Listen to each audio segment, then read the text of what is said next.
జ్ఞాపకం పెట్టుకోండి. దేవుని మందిరంలో ఊడ్చినా కూడా దేవుడు మర్చిపోడు. వాష్రూమ్ కడిగినా కూడా దేవుడు మర్చిపోడు. మైకి పెట్టినా, చేపలు వేసినా దేవుడు మర్చిపోడు. నన్ను ఆశీర్వదిస్తాడు. నేను 64వ సంవత్సరం ఇక్కడనే బేర్షెబా మందిరంలో మారుమనసు పొందినాను. ఆ దినాల్లో ఆఫీసు అయితేనే ఇంటికి వెళ్ళి వెంటనే మందిరానికి వచ్చేవాడిని. మీటింగ్ ఉంటే కానీ ఊడ్చేదాని కొరకు, చేపలు వేసేదాని కొరకు. దేవుడు నాకు ఇప్పుడు ఇచ్చిన ఆశీర్వాదాలు ఈ లోకరీత్యా అని అనుకుంటాను. నేను చేసిన పనికి ఆ చిన్న పనులే, ఎన్నిక లేని పనులే.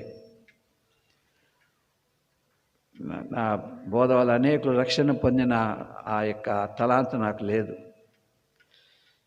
నాకుండేది అప్పుడు నేను చేసిన పని ఊడ్చే పని, చేపలేసే పని. ఇప్పుడు కూడా దేవుడు మర్చిపోలే.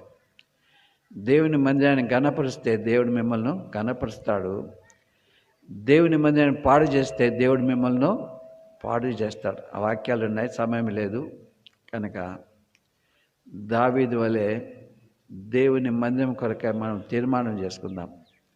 నా సమయం ఇస్తాను, నా తలాంతలు ఇస్తాను, నా యొక్క డబ్బు ఇస్తాను, నాకు కలిగినది దేవుడు నాకేమి ఇచ్చినాడు వాటి ఆయనకి ఇస్తాను.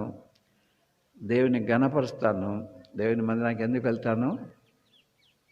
కృతజ్ఞతాస్తుతులు చెల్లించుట కొరకు. దేవుడి వాక్యాన్ని దీవించును గాక.